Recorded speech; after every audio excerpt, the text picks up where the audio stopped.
there are just certain stadiums that are really hard to play in.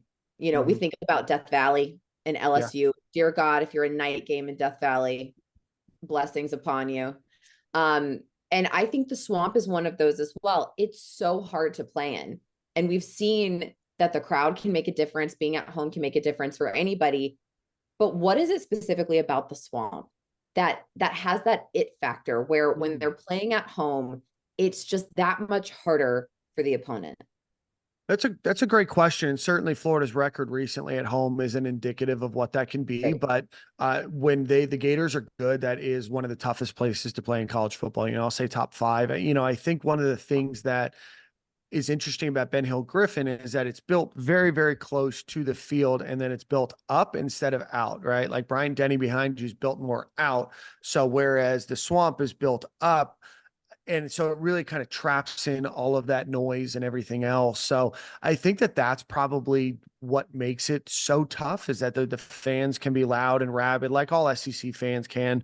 But when you pack in 91,000, 92,000 fans that close, yelling and screaming, and they've done some stupid chants recently on third down, which hopefully like we can move away from because they're not successful. But like when that team is doing well, the Mhm. loudest I ever remember that stadium was in 2006 when Florida played South Carolina and we blocked a field goal to win and beat Steve Spurrier.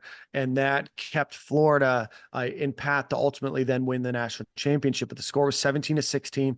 They had already blocked one field goal, an extra point that game. And then they did it again. And Jarvis Moss jumped.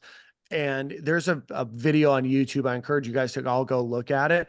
There is a half a second moment of silence between when the ball gets snapped and kicked to this massive uproar of the crowd. It's absolutely incredible. And it happened a few years ago when LaMichael P. Ryan ran, 80 yards or 85 yards against Auburn. That stadium can get electric.